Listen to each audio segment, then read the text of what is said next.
Hey everyone, welcome back to the channel.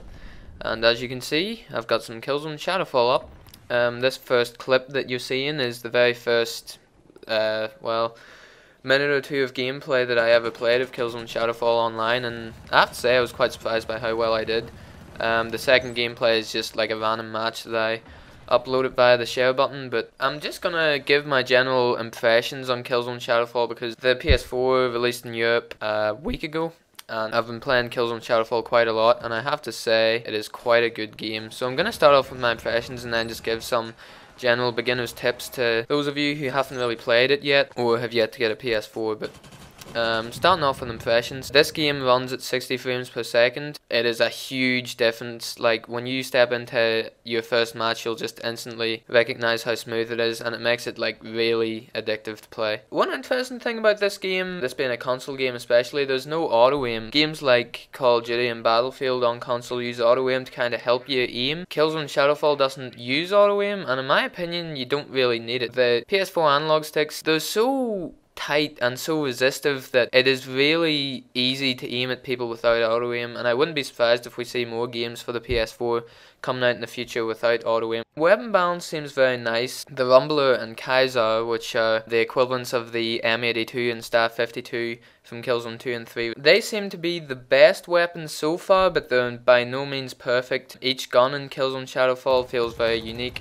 more so than previous Killzones, and this greatly adds to the fun of using new weapons. Here's another big one, the maps. A lot of people are interested in the maps. With the exception of one map called The Wall, they are like all brilliant, and I really mean that. They throw the Killzone 3 map ideology out the window and go with more of an arena type layout, which I have to say ebbs and flows brilliantly on classic Warzone.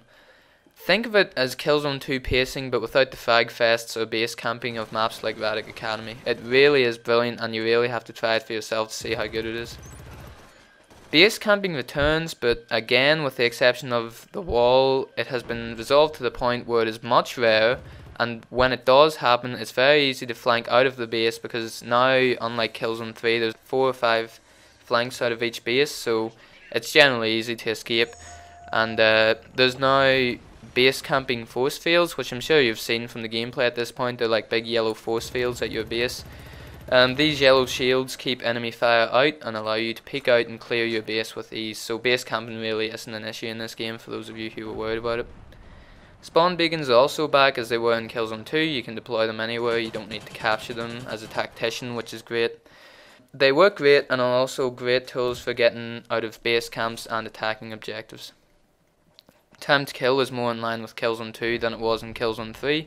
For those of you who preferred Killzone 2's time to kill, generally it just makes the game feel fair, and you get killed less out of the blue in this game than you did, especially in Killzone 3. You no longer have to cross no man's land to get to objectives like you did in Killzone 3 for some maps, and things like bombs and flags are perfectly placed, and I do mean that, perfectly placed, so that they're not total meat grinders. I'd say they're better placed than they were in Killzone 3 or even Killzone 2. It is hard to describe, but they're satisfyingly challenged to both attack and defend, and you never really feel at a disadvantage or advantage going for them. Overall then, I am loving Killzone Shadowfall, and I'm playing it more than Battlefield 4, which I was a big fan of Battlefield 3 and Bad Company 2, so that is saying a lot. It's insanely addictive, and I think everyone who played Killzone 2 but were disappointed with 3 will especially appreciate this latest iteration on the multiplayer.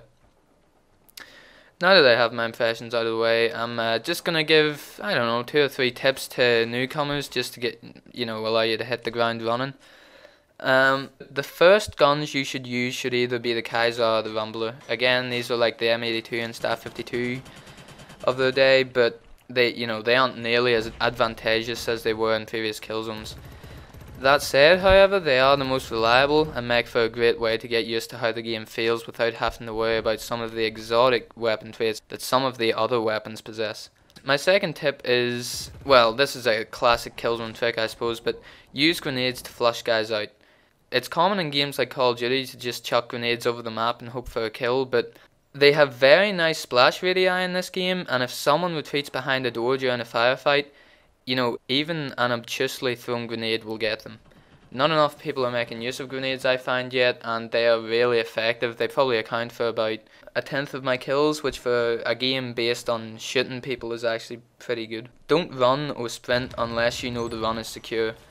Walking pace is quick enough. You wouldn't believe the amount of suckers you'll pick off that sprint right into your field of vision. Beyond that, it's just basic knowledge.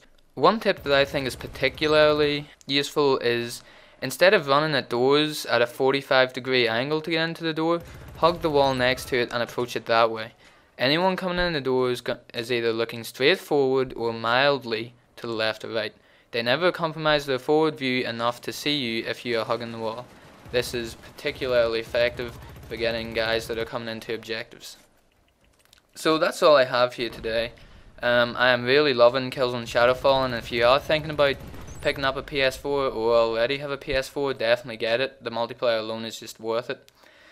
I'd like to apologise just on a side note to my Killzone Mercenary subscribers. I really wanted to upload more of that game, but it really is a fecker of a job to both record and play at the same time. I'm definitely going to look into uploading some footage soon, and that goes double for Killzone story montages. Thanks for watching, and long live the helghast stream. For comparison, it is common to only get 2,000 vectan dollars give or take from a 15-minute Warzone game on multiplayer. It's a great way to level up quickly and buy all the... Some of us refuse to accept your shallow pleas for forgiveness. We are the generation forged in the fires.